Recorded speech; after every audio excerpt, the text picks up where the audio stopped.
13 مارچ کو جب 26 کیس تھے پاکستان نے لاک ڈاؤن کیا تو وہ اس سے 13 سے لے کے آج تک کیا کیا ہم نے بڑے بڑے جدھر بھی لوگ جمع ہو سکتے تھے cricket matches parade universities colleges یہ ہم نے سب بند کر دیا. ہم نے فیکٹریاں بند کر دی. ہم نے پورا لاک ڈاؤن پاکستان میں کر دیا سوائے تھوڑی سی چیزیں کھولی رکھی. ہم نے یہ کیوں کیا؟ ہمیں یہ پتہ ہے کہ اس وائرس کی میں بار بار آپ سے یہ بات کہتا رہتا ہوں, ہمیں اس وائرس کی 2-3 کوالٹیز آپ کو پتہ چلنا چاہیے. نمبر 1 کہ بڑی تیزی سے پھیلتی ہے.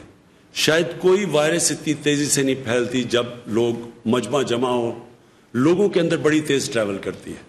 تو اس کے لیے دنیا اس نتیجے پہ پہنچی اور وہ جو لفظ استعمال کرتے ہیں سوشل ڈسٹنسنگ, کہ جب آپ لوگوں کو دور ایک فاصلے کر دیں گے تو وائرس کا پھیلنا کم ہو جائے گا. تو ساری دنیا نے لاک ڈاؤنز کیے, پاکستان نے بھی کیا.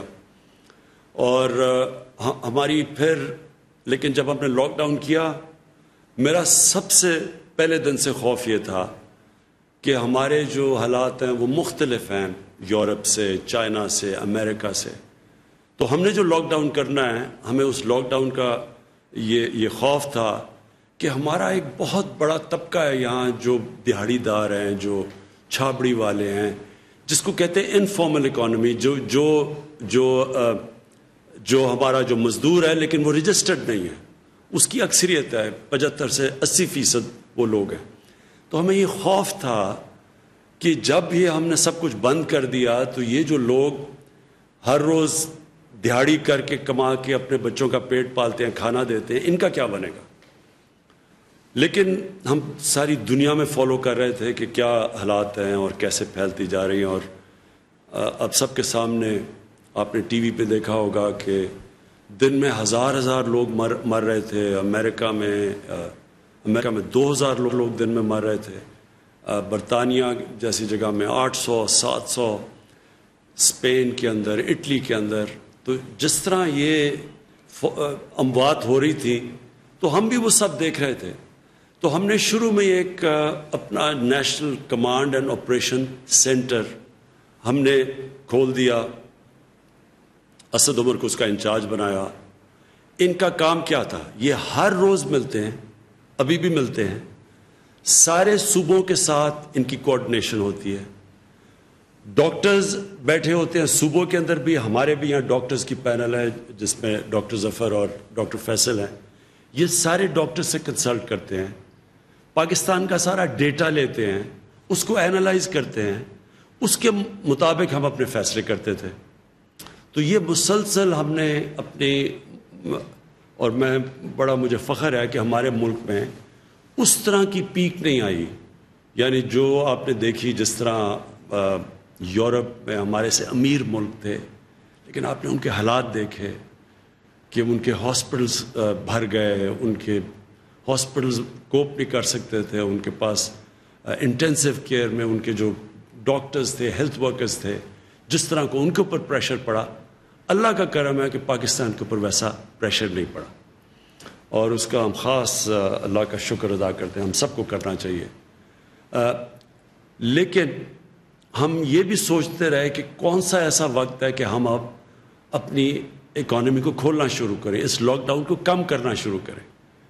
تو ہم نے آج فیصلے کیے کئی, اور وہ میں اس کی تفصیل اسد عمر بھی آپ کو بتائیں گے جو ہم نے فیصلے کیے ہیں, اور جو انڈسٹری کے جو ہم نے انڈسٹری میں کھول لیے ہیں شعبے, اس کے حماد اظہر آپ کو بعد میں بتائیں گے.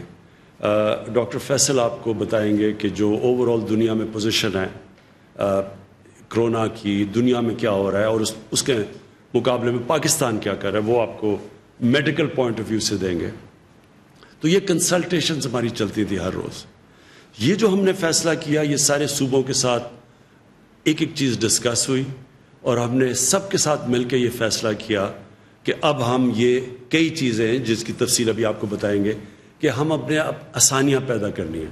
کنسٹرکشن ہم نے پہلے کھول دیا تھا, لیکن کنسٹرکشن کی جو باقی کنیکٹڈ ہے کنسٹرکشن کے ساتھ اور انڈسٹریز، ان کو آج ہم نے فیصلہ کیا سارے صوبوں کے ساتھ مل کے ان کو کھولنے کا. ان کی بھی تفصیل آپ کو حماد اظہر بتائیں گے. یہ میں پھر سے کہہ دوں کہ یہ کیوں ہم یہ سٹیپ لے رہے ہیں، حالانکہ پاکستان میں جو کرو ہے وہ آہستہ آہستہ اوپر جا رہی ہے. یعنی جو ہمارے جو اموات ہیں، جو ہماری فوتگیاں ہیں، وہ بڑھ رہی ہیں، لیکن آہستہ بڑھ رہی ہیں. یہ تو ہمیں پتہ تھا بڑھنی ہے. ہمیں صرف جو خطرہ تھا وہ یہ کہ وہ اتنی تیزی سے نہ بڑھیں کہ ہمارے ہاسپٹلس کے اندر جگہیں ختم ہو جائیں، اور جو بستر ہم نے خاص طور پہ کرونا کے مریض جن کو شدید بیماری ہوتی ہے ان کے لیے جو رکھے ہوئے ہیں وہ سارے بستر نہ ختم ہو جائیں. پہلے ہماری ہیلتھ فیسلٹیز یورپ کے مقابلے میں اتنی نہیں تھیں، تو اس لیے یہ سارا وقت ہمارا خدشہ تھا. تو یہ ہے خطرہ کہ آگے جا کے بڑھ رہی ہیں، آہستہ آہستہ اوپر جا رہی ہیں، کرو اوپر جا رہی ہے. تو یہ ہو بھی سکتا ہے. تو یہ لوگ ہمارے سے پوچھتے ہیں کہ جی آپ یہ کیوں فیصلہ کر رہے ہیں. تو میں آپ کو اس کی تفصیل ڈاکٹر فیصل کو کہوں گا آپ کو بتائے. لیکن آج ہم یہ کہہ ہی نہیں سکتے کہ یہ کتنی دیر لگے گی. ہماری پیک جاتے جاتے 1 مہینے میں پیک آئے گی، 2 مہینے میں آئے گی، 3 مہینے میں آئے گی. ہم آج نہیں کہہ سکتے. دنیا بھی یہ نہیں کہہ سکتی. جن کی کرو فلیٹ بھی ہو گئی ہے وہ یہ نہیں کہہ سکتے کہ وہ جب یہ لاک ڈاؤن کھولیں گے تو وہ پھر سے اوپر نہ چلی جائے. اور ویسے بھی کئی دفعہ جس طرح اسپینش فلو آیا تھا 100 سال سے زیادہ پہلے، تو اس کی پھر ایک کے بعد دوسری بھی پیک آئی تھی. تو یہ بھی کوئی نہیں اس وقت بیٹھ کے کہہ سکتا. لیکن ہم کیا فیصلہ کر رہے ہیں، میں صرف آپ کو یہ سمجھانا چاہتا ہوں کہ ہم نے یہ جو آج فیصلہ کیا ہے لاک ڈاؤن کو کھولنے کا، اور میں یہ واضح کر دوں لاک ڈاؤن سیٹرڈے سے کھلے گا. کل سے نہیں کھل رہا، سیٹرڈے سے انشاءاللہ پرسوں سے لاک ڈاؤن کھول رہے ہیں فیزز کے اندر، جو آپ کی تفصیل بیان کریں گے. یہ ہم کیوں کر رہے ہیں؟ یہ ہم اس لیے کر رہے ہیں کہ ہمارے ملک کے اندر لوگ بڑی مشکل میں ہیں اس وقت. چھوٹے دکاندار مشکل میں ہیں، جس طرح میں نے پہلے کہا دہاڑی دار مشکل میں ہیں، رکشہ ڈرائیور، ٹیکسی ڈرائیور، یہ جو لوگ محنت کش لوگ ہیں جو ہر روز محنت کر کے اپنے بچوں کا پیٹ پالتے ہیں، یہ سب مشکل میں ہیں. سفید پوش مشکل میں ہیں. کئی اسمال اور میڈیم انڈسٹری جو اکثریت روزگار دیتی ہے لوگوں کو، ہمیں یہ خطرہ ہے آج کہ بند ہی بالکل نہ ہو جائے. ان میں سے کئی اس کے بعد جب لاک ڈاؤن کھولے تو یہ بالکل ہی ختم نہ ہو جائے. اس کا ہمیں خطرہ ہے. اور ہم جو حکومت ہے، ہم نے پاکستان کی تاریخ میں سب سے بڑا پیکج دیا، ریلیف پیکج دیا لوگوں کے لیے. احساس کے اندر کبھی بھی اتنا زیادہ پیسہ اتنے کم ٹائم میں اتنے زیادہ لوگوں کو کبھی بھی پاکستان کی تاریخ یا کئی ملکوں کی تاریخ میں یہ پاسبل نہیں تھا جتنی تیزی سے ہم نے دیا، خاص طور پہ ڈیولپنگ ورلڈ کے اندر. لیکن آگے یہ ہم کتنی دیر کر سکتے ہیں؟ گورنمنٹ نے ابھی ہماری ٹیکس نیچے آ گیا ہے لاک ڈاؤن کی وجہ سے، تقریباً 35% ٹیکس ہمارا کم ہو چکا ہے. ہماری ایکسپورٹس کم ہو گئی ہیں. تو گورنمنٹ کے پاس پہلے ہی پیسہ کم ہے، وہ پہلے ہی ہم نے خرچ کر دیا. جس طرح وہ سب سے جو لوگ مشکل میں تھے، تو ہم کتنا اور پیسہ دے سکتے ہیں؟ اس وقت تو سارے جتنے بھی شعبے ہیں سب مشکل میں ہیں. ریسٹورنٹس والوں سے ڈیمانڈ آ رہی ہے، ادھر وہاں ان کی دکانیں، ان کے ریسٹورنٹس بند ہو گئے ہیں. وہاں جو کام کرتے ہیں ویٹرز، وہ سارے گھروں پہ چلے گئے ہیں. کئی دیہات سے لوگ جو شہروں میں آ کے کام کرتے تھے وہ دیہات میں واپس چلے گئے ہیں، اور وہ ان کے پاس اس وقت حالات بہت برے ہیں ان کے. تو گورنمنٹ تو اتنا بڑا، اگر لاک ڈاؤن کا جو اثرات ہے وہ ہماری حکومت جس کے پاس پہلے حالات اتنے اچھے نہیں تھے، معاشی حالات اور بڑی مشکل حالات سے نکل رہی تھی، تو ہم تو یہ سارے ملک میں جو متاثرین ہیں ہم تو سب کو پیسہ نہیں دے سکتے یا مدد نہیں کر سکتے. ہم نے تو ابھی بھی اتنا کیا. اگر آپ ہمارا مقابلہ کریں اور موازنہ کریں ہندوستان سے، جس کے معاشی حالات ہمارے سے بہتر تھے، آپ اگر ان سے کریں تو ہم نے تو بہت زیادہ پیکج دیا ہوا ہے. لیکن یہ بھی جتنا بھی ہم پیکج دیں گے، یہ ہم کتنی دیر تک پیسے دے سکتے ہیں یا مدد کر سکتے ہیں؟ تو لہٰذا ہمیں لاک ڈاؤن کھولنا ہے، لیکن عقل مندی سے. تو میں آپ سب سے اس چیز کے اوپر آج خاص بات کرنا چاہتا تھا. دیکھیں، یہ جو اب جو اگلا فیز آ رہا ہے، یہ ہم کتنے کامیاب ہوتے ہیں اس فیز میں، اس میں آپ کا، میرے پاکستانیوں، آپ کا اس میں بہت بڑا ہاتھ ہوگا. اگر آپ اس وقت ہم سب ایک مل کے، قوم بن کے، اگر ہم خود اپنے اوپر ڈسپلن کریں اور احتیاط کریں، اور جو ایس او پیز، ہر جگہ ہم نے ایس او پیز بنائے ہوئے ہیں، ہر چیز کے اوپر ایس او پیز ہے. مثلا اگر فیکٹری کھولنی ہے اس کے کیا ایس او پیز ہے، دکانیں کھول رہی ہیں ان کی ایس او پیز کیا ہے، جو شعبہ کھول رہا ہے کنسٹرکشن کے لیے ان کی ایس او پیز کیا ہے. ہم ہر چیز کے لیے ہم نے بنائے ہوئے ہیں کہ کیا شرائط ہیں، کیا کنڈیشنز ہیں، کیا کیا چیزوں کے اوپر آپ نے عمل کرنا ہے اگر آپ کا یہ کاروبار کھولے گا. اب یہ آپ پہ ذمہ داری ہے. ہم یہ نہیں اب سمجھ سکتے کہ ہماری پولیس جا کے چھاپے مارے، لوگوں کے پاس جائے. یہ ایک آزاد اور ذمہ دار معاشرے کے اندر ایسا نہیں ہوتا. اگر جرمنی، جو ان کی چانسلر اینجلا مرکل، ان کے بہت زیادہ ہمارے سے لوگ مرے ہیں، لیکن انہوں نے اگر اپنا ملک کھولنے کا فیصلہ کیا تو ان کی جو چانسلر تھی انہوں نے مجھے کہا کہ ان کے لوگ ڈسپلن ہیں، ان کے لوگوں نے فیصلہ کیا کہ ہاں ہم ذمہ داری لیتے ہیں اس کی. تو میں آج آپ سب کو کہہ رہا ہوں کہ آپ کو ذمہ داری لینی پڑے گی. یہ اگر ہم اس قوم نے اس مشکل مرحلے سے نکلنا ہے تو یہ ہم ڈنڈے کے زور سے، حکومت آپ کو نہیں کہے گی کہ آپ یہ نہ کریں. آپ تراویح میں اگر آپ مسجد میں جا رہے ہیں تو آپ نے اپنے فاصلے نہیں رکھے. گورنمنٹ یہ نہیں جا کے کہے گی فیکٹریوں میں، آپ کتنی فیکٹریوں میں جائے گی. کیا کیا کام کر سکتی ہے پولیس، اور پھر پکڑ کے کیا ہم جیلوں میں لوگوں کو ڈالیں گے، اور جیلوں کے اندر کیا ادھر پہ ان کے پھر ہم ٹیسٹ کریں گے کہ جی یہ جو اندر جیلوں میں لگ گیا. یعنی یہ کوئی بھی گورنمنٹ نہیں کر سکتی. یہ میں پہلے دن سے کہہ رہا ہوں، میں آج آپ کو پھر کہہ رہا ہوں، اگر ہم نے اس مشکل وقت سے نکلنا ہے، آپ سب نے گورنمنٹ کے ساتھ مل کے کام کرنا پڑے گا.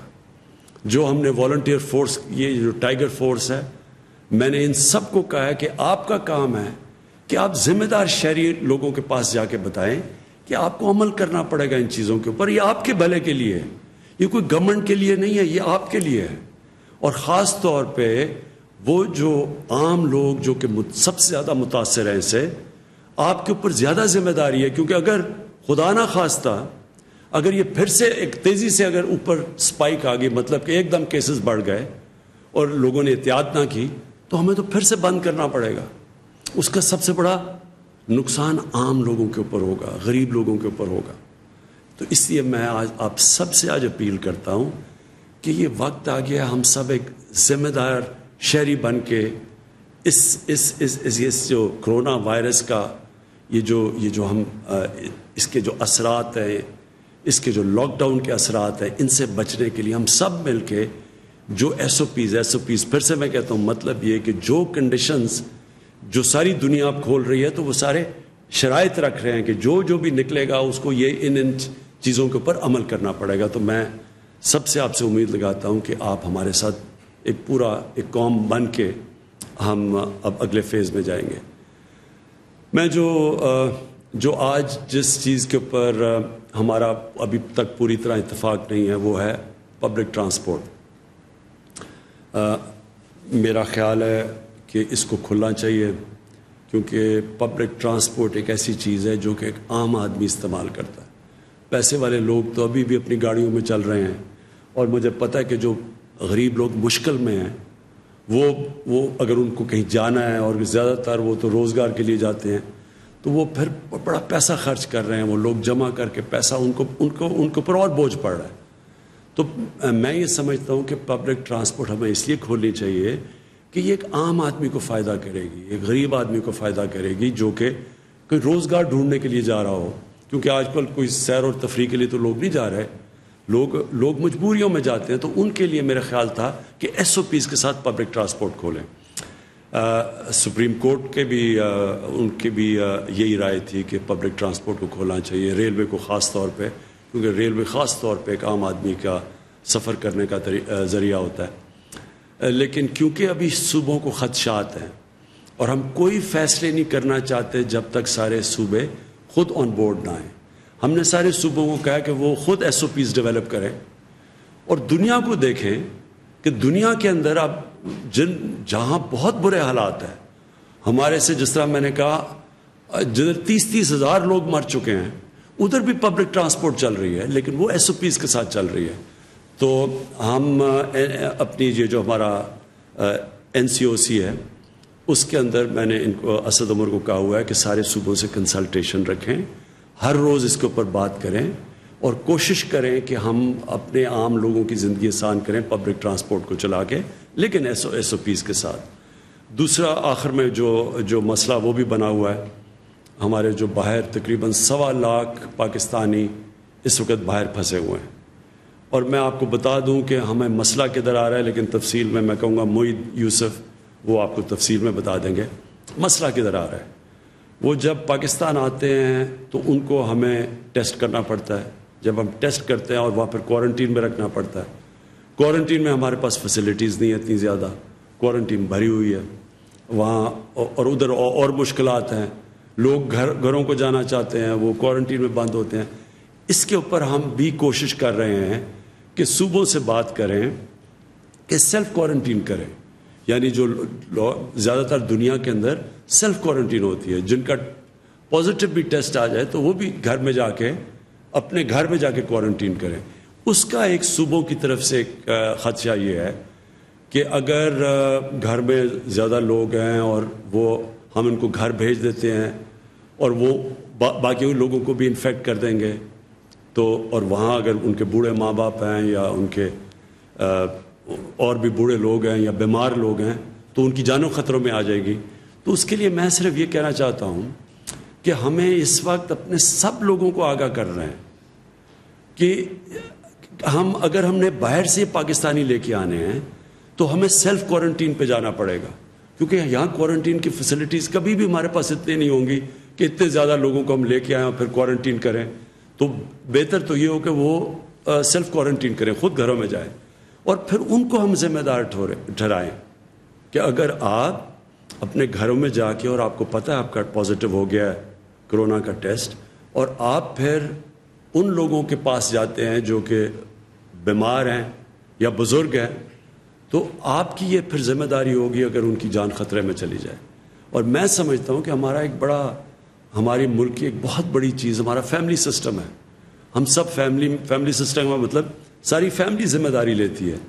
تو ہمارا تو جو اصل تباہی مچی ہے مغرب کے اندر وہ ان کے وہ اولڈ پیپلز ہوم میں مچی ہے. وہ اپنے بوڑھوں کو گھروں میں ٹھہرا دیتے ہیں جا کے، وہ ایک ایسی ان کے ہومز ہوتے ہیں جدھر ٹھہرا دیتے ہیں. تو ادھر جب کرونا جاتی تھی تو بڑی تیزی سے پھر بہت زیادہ فوتگیاں ادھر ہوئی ہیں. تو ہمارا کیونکہ فیملی سسٹم ہے ایک قسم کا، یہ ہمارے لیے ایک طاقت بھی ہے ہماری، کیونکہ ہم ذمہ داری لیتے ہیں اپنے بزرگوں کی. لیکن دوسری طرف یہ ایک خطرہ ہے کہ جو لوگ نوجوان جن کو اگر ٹیسٹ پازیٹیو بھی ہو جائے ان کو تو کوئی فرق نہیں پڑے گا، لیکن خطرہ یہ ہے کہ ان کی وجہ سے ان کے بزرگوں کو اور بیماروں کو ان کی جان خطرے میں جا سکتی ہے اگر وہ ذمہ دار نہ ہوں. میں اب چاہوں گا کہ میں اسد عمر آپ سے آنے سے پہلے میں چاہوں گا کہ ڈاکٹر فیصل آپ پلیز سب کو بتائیں، کیونکہ مجھے پتہ ہے کہ پاکستان میں کئی لوگ بڑے گھبرائے ہوئے ہیں کہ جی ایک دم یہ جو لاک ڈاؤن کم کر رہے ہیں تو یہ پھیل نہ جائے. تو آپ نے سارا دنیا کا جو تجربہ آپ کے پاس ہے اور آپ جو فالو کر رہے ہیں دنیا کی ٹرینڈز، تو پلیز آپ ذرا لوگوں کو آگاہ کریں اس چیز سے. میں کوشش کروں گا کہ تھوڑا سا پہلے عالمی سطح کا ایک پکچر بتائی جائے. جیسے اکثر لوگوں کو معلوم ہے کہ اس وقت اس وبا کی صورتحال یہ ہے کہ دنیا بھر میں تقریباً ہر ملک میں یہ پھیلی ہوئی ہے، اور لیکن اس کا جو انداز اور طریقہ کار رہا ہے پھیلنے کا وہ ہر جگہ کچھ فرق رہا ہے. کچھ ممالک میں یہ بطور آگ پھیلی ہے اور اس زور سے پھیلی ہے کہ ہزاروں لوگوں کی اموات ہوئیں، بلکہ ایک ایک دن میں ہزاروں لوگوں کی موت واقع ہوئی. اس کے برعکس دیگر کچھ اور ایسے ممالک ہیں جہاں اس وبا کی پھیلاؤ میں وہ تیزی یا اتنے نمبرز نہیں تھے. اب اس ساری چیز کو اگر میں مثال کے طور پہ آپ کو دوں تو امریکہ میں مثال کے طور پہ اب تک جو اس بیماری کے ذریعے اموات ہو چکی ہیں وہ اس سے زیادہ ہیں جو اس ملک کے شہری مارے گئے ویتنام کی جنگ میں کئی سالوں کے عرصے میں. تو اس کا امپیکٹ ایک ملک میں ایک طرح سے ہے اور دوسرے ممالک میں کچھ فرق ہے. اب بہت ضروری ہے کہ اس کو ہم پاکستان کے کانٹیکسٹ میں اور اپنے نیشنل نمبرز کو دیکھ کے کچھ فیصلے کریں اور ان کے ذریعے کچھ نتائج جو ہیں اخذ کریں۔ اس میں کوئی شک نہیں کہ پاکستان کے اندر بھی جو ٹیسٹ پازیٹیو آ رہے ہیں ان میں ہر روز اضافہ ہو رہا ہے۔ کچھ تو وجہ یہ ہے کہ ہماری ٹیسٹنگ کیپیبلٹی بڑی ہے، ہمارے ٹیسٹ بڑے ہیں۔ مثال کے طور پہ اب ہم 10,000 سے زیادہ ہم نے ٹیسٹ کیے ہیں گزشتہ 24 گھنٹے میں، لیکن اس میں کوئی شک نہیں کہ جو ان میں پازیٹیو کی شرح ہے اور جو ٹوٹل تعداد ہے اس میں ضرور اضافہ ہوا ہے۔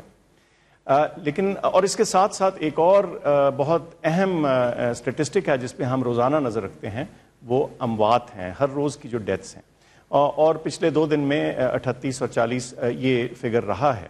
تو اس میں کوئی شک نہیں کہ یہ بیماری بڑی ہے اور بڑھ رہی ہے اور اس کی اموات میں بھی اضافہ ہوا ہے۔ لیکن اگر آپ اس کا موازنہ ان حالات سے کریں جن ملکوں میں یہ بہت تیزی سے پھیلی یا جہاں اس کی سپائک یا پیک بہت تیزی سے آئی، تو ہمیں تھوڑا سا اس پہ کچھ تسلی یا سیٹسفیکشن ہونی چاہیے کہ اس کی جو بھی وجوہات ہیں، اس میں بعد میں تھوڑی بات کرتے ہیں کہ جو بھی وجوہات ہیں، ہم آج بہت ملکوں کی نسبت ایک بہتر صورتحال میں کھڑے ہیں۔